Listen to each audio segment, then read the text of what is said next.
Welcome to Devender methods.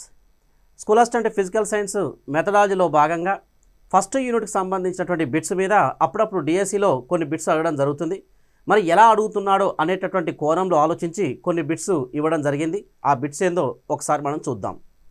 ఇక్కడ చూడండి ఒకసారి ఎలా ఇచ్చాడు. ఇక్కడ ఈ క్రింది వాటిని జతపరచండి అని చెప్పి ఇచ్చాడండి. ఈ క్రింది వాటిని జతపరచండి అని రేపు డిఎస్సిలో కూడా ఇలా అడిగే అవకాశం ఉందండి. మరి జతపరచండి అని ఇచ్చినప్పుడు మనకు అన్నిటి మీద మన కాన్సెప్ట్ ఉండాలి. ఏమి ఇచ్చాడు ఇక్కడ? యథార్థాలు, భావనలు, సాధారణీకరణం, ప్రాక్కల్పనలు అని చెప్పి ఇచ్చాడు. ఇవన్నీ దేంట్లో ఉంటాయంటే మనకు సబ్స్టాంటివ్ స్ట్రక్చర్, ద్రవ్యాత్మక నిర్మాణంలో ఉండేటటువంటి విషయాలండి ఇవి.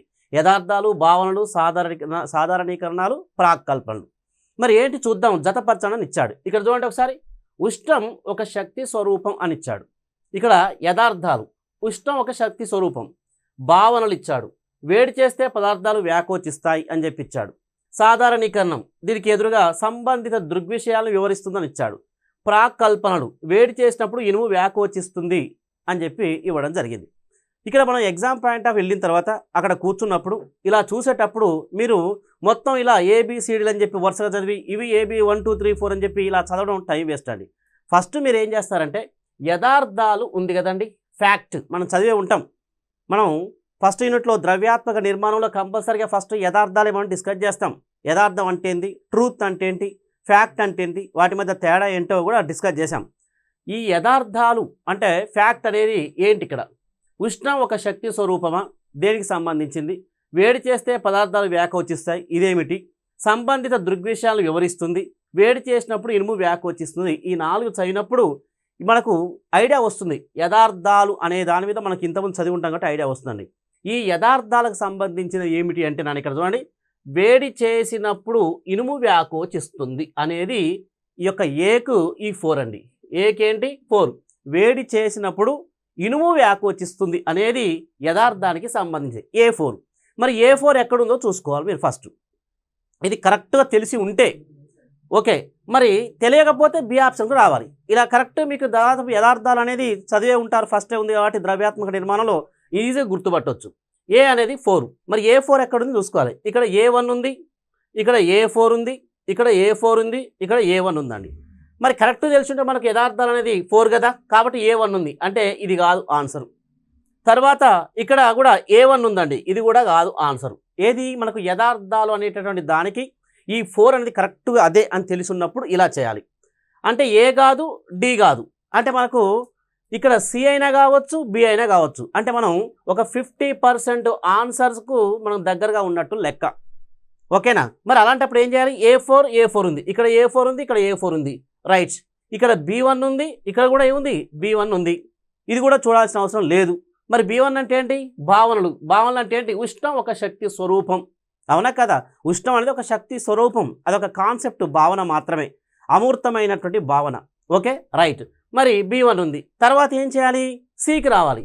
సాధారణీకరణం సి ఆప్షన్ ఇక్కడ ఏముంది? 3 ఉంది. సి ఆప్షన్ ఇక్కడే ఉంది, 2 ఉందండి. మరి 2ఆ 3ఆ కరెక్ట్ అంటే మనకు తెలిసి ఉండాలి.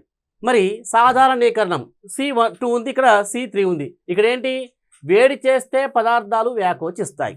కామన్గా వేడి చేస్తే పదార్థాలు వ్యాకోచిస్తాయి అనేది కామనా కాదా? కాబట్టి ఈ సాధారణీకరణం అనేది 2. అయితే ఇక్కడ చూడండి ఒకసారి 3 ఉంది. 3 ఏమైంది? సంబంధిత దృగ్విషయాలను వివరిస్తుంది అనేది కాదు. కాబట్టి ఏంటి ఇక్కడ? సి అనేది 2కు సంబంధించినది. కాబట్టి C2 ఇది. దీనికి ఇలా ఆన్సర్ అని చెప్పి పెడితే మనకు టైం అనేది సేవ్ అవుతుందండి. ఈ విధంగా చేయాలి. అంటే ఇక్కడ సి ఆన్సర్ 2. మరి ప్రాక్కల్పనలు ఉన్నాయండి. మరి ఇక్కడ ఏంటి? సంబంధిత దృగ్విషయాలను వివరిస్తుంది అనేది ప్రాక్కల్పనకు సంబంధించినటువంటి విధి, దాని యొక్క ఫంక్షన్స్ ఆఫ్ హైపోథసిస్ అంటాం. దీని యొక్క విధే ఈ యొక్క D3 అన్నట్టు. ఓకేనా? ఇది ఆన్సర్ ఏంటంటే ఇక్కడ బి ఆన్సర్ ఈజ్ కరెక్ట్. ఈ విధంగా అనాలిసిస్ చేసుకుంటూ పోతే టైం సేవ్ అవుతుందండి. Okay, right. నెక్స్ట్ బిట్ ఏంటో చూద్దాం. ఇక్కడ చూడండి ఒకసారి. ఈ క్రింది వాటిలో సరైన వాటిని గుర్తించండి. ఈ క్రింది వాటిలో సరైన వాటిని గుర్తించండి అని చెప్పి ఇచ్చాడు. ఏంటి? ఏ అయస్కాంతం ఇనుప వస్తువులను ఆకర్షిస్తుంది అని చెప్పి ఇచ్చాడు. ఏంటి ఇక్కడ? అయస్కాంతం ఏంటి? ఇనుప వస్తువులను ఆకర్షిస్తుంది అనేది భావన అని ఇచ్చాడు. ఈ క్రింది వాటిలో సరైన వాటిని గుర్తించండి, సరైన వాటిని గుర్తించడం ఇచ్చినప్పుడు ఇలా ఇచ్చాడు. అయస్కాంతం ఇనుప వస్తువులను ఆకర్షిస్తుంది అనేది భావన అని ఇచ్చాడు అక్కడ. బి ఆప్షన్ వేడి చేస్తే పదార్థాలు వ్యాకోచిస్తాయి అనేది సాధారణీకరణం అని ఇచ్చాడు. మరి సాధారణీకరణమా కాదా? మరి అయస్కాంతం ఇనుప వస్తువులను ఆకర్షిస్తున్నది భావన కాదా? మనం చదివితే మీకు అవగాహన ఉంటుంది. ఓకేనా? చూద్దాం. నెక్స్ట్, వైయక్తిక యథార్థాలు భావోద్రేకాలతో సంఘటితమై ఉండేటి భావనలను ఇచ్చాడు. మరి కరెక్టా కాదా? భావనలు అనేది వైయక్తిక యథార్థాలు, నెక్స్ట్ భావోద్రేకాలతో సంఘటితమై ఉంటాయి అనేది భావనలు అని ఇచ్చాడు. శాస్త్రీయ ఫలితాలను సమర్థవంతంగా వివరిస్తాయి అనేది సిద్ధాంతాలను ఇచ్చాడు. ఆల్రెడీ మనం చదివి ఉంటాం కాబట్టి ఒక అవగాహన అనేది ఉంటుంది. చూడండి ఒకసారి ఇక్కడ, అయస్కాంతం ఇనుప వస్తువులను ఆకర్షిస్తుంది అనేది భావన కాదండి. అది ఏంటి?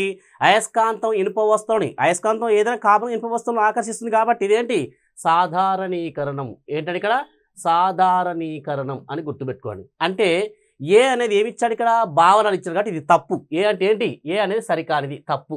సంబంధించినది అడిగాడు, సరైన వాటిని గుర్తించాలని ఇచ్చాడు. ఏ సరికానిది అంటే కాదుది. వేడి చేస్తే పదార్థాలు వ్యాకోచిస్తాయి అనేది కామన్, అవునా కదా? సాధారణీకరణం. వైయక్తిక యథార్థాలు భావోద్రేక అనుభవాలతో సంఘటితమై ఉండేటి ఏంటి అంటే భావనలు అని గుర్తుపెట్టుకోండి. అంటే ఇండివిజువల్ డిఫరెన్సెస్, అంటే ఇక్కడ యథార్థాలు అంటే భావనలు అనేది వైయక్తికమైనటువంటి యథార్థాలు ఇండివిజువల్ డిఫరెన్సెస్ మీద ఆధారపడి ఉంటాయి. భావోద్రేక అనుభవాలతో సంఘటితమై ఉండేటి ఏంటంటే భావనలు. ఇది కరెక్టే. శాస్త్రీయ ఫలితాలను సమర్థవంతంగా వివరించే ఏంటి అంటే సిద్ధాంతాలు. ఇది కూడా కరెక్టే. అంటే చూడండి ఒకసారి, ఏ ఒక్కటే సరికానిది, బిసిడి సరైనవి అని అర్థం. అంటే ఇక్కడ చూడండి, ఏబి సరైనవి, సిడి సరికానిది ఇచ్చాడు. ఏ సరికానిది అని ఆల్రెడీ తెలిసింది కాబట్టి ఏ సరైనవి ఇచ్చాడు. ఇది కాదు. ఏ సరికానిది, ఓకే. బి సరైనది, సిడి సరైనది. ఓకేనా? అంటే ఆన్సర్ ఏంటి? ఇది ఆన్సరు మనకున్నది. ఇక్కడ చూడండి, ఏ సరైనది, ఇది కూడా కాదు. ఏ సరికానిది, బి సరైనది, సిడి సరికానిది ఇచ్చాడు. ఇది కూడా కాదు. అంటే ఆన్సర్ ఏంటి ఇక్కడ? B answer is right answer. Okay, ఇవన్నీ భావనలు అంటే ఏంటి, యథార్థాలు అంటే ఏంటి, సిద్ధాంతాలు అంటే ఏంటి, సాధారణీకరణలు అంటే ఏంటి, ప్రాక్కల్పనలు ఏంటి, అవన్నీ పర్ఫెక్ట్గా ఉంటే తప్పనిసరిగా ద్రవ్యాత్మక నిర్మాణం మీద ఒక క్వశ్చన్ లేకుండా ఉండదు. నెక్స్ట్ చూద్దాం ఒకసారి. ఇక్కడ చూడండి, ప్రకృతిలో చూసే సంఘటనలు, దృగ్విషయాలు లాంటివి అవి ఎలా ఎందుకు జరుగుతున్నాయి అనే ప్రశ్నలకు సమాధానంగా మనం చేసే ఊహలను ఏమంటారు? అంటే సిద్ధాంతాలు అంటామా, యథార్థాలు అంటారా, భావనలు అంటారా, ప్రాక్కల్పనలు అంటారా? అంటే ఊహలు ఏంటి? హైపోథసిస్ అంటే ఊహ అంటే ఏంటి? ఇక్కడ డి ఆన్సర్ ఈజ్ కరెక్ట్ అన్నట్టు. ఓకేనా? ప్రకృతిలో చూసేటటువంటి సంఘటనలు, దృగ్విషయాలు ఎందుకు ఎలా జరుగుతున్నాయని మనం చేసుకునే ప్రశ్నలకు సమాధానాలు చేసే ఊహలను ఏమంటారంటే ప్రాక్కల్పనలు అంటారు. ఇది దీనికి ఆన్సర్. ఓకే, తర్వాత చూద్దాం. ఇక్కడ చూడండి ఒకసారి, ఇలా క్వశ్చన్ అడుగుతాడు. కార్ల్ పియర్సన్ ఏ సంవత్సరంలో సోపానాలు తెలిపాడు, ఎన్ని అని ఇచ్చాడు. ఇక్కడ కామన్గా ఈజీ బిట్టే, కానీ మనం మిస్టేక్ చేస్తాం. కార్ల్ పియర్సన్ ఏ సంవత్సరంలో సోపానాలు తెలిపాడు, ఎన్ని అని ఇచ్చినప్పుడు 1947 అని ఇయర్ అండ్ 8 సోపానాలు ఇచ్చాడు. ఇక్కడ 8 సోపానాలు 1937 ఇచ్చాడు. నెక్స్ట్ 8 సోపానాలు 1947 ఇచ్చాడు. 1937 8 సోపానాలు ఇచ్చాడు. మనం బాగా చదివి ఏం చేస్తామంటే, కార్ల్ పియర్సన్ తెలిపిన సోపానాలు 8 అని కామన్ తెలుసు, 1937. ఈ తొందరపాటులో ఇదే ఆన్సర్ పెట్టే అవకాశాలు ఎక్కువ ఉంటాయి. ఎందుకంటే ఇది కూడా కరెక్టే, ఆన్సర్ కరెక్టే, కానీ ఎందుకు ఫస్ట్ ఏమి ఇచ్చాడు? ఏ సంవత్సరంలో సోపానాలు తెలిపాడు అంటే సంవత్సరం ఫస్ట్, తర్వాత ఏంది ఎన్ని సోపానాలు అని అర్థం. అప్పుడు ఏం చేయాలి? ఫస్ట్ సంవత్సరం కాబట్టి సంవత్సరం చూసుకోవాలి. ఏంటి ఇక్కడ? 1937 సంవత్సరం. ఎన్ని సోపానాలు తెలిపాడు? 8 సోపానాలు తెలిపాడు. అంటే శాస్త్రీయ పద్ధతిలో సోపానాలైన కార్ల్ పియర్సన్ తెలిపిన సోపానాలైన ఒకటే.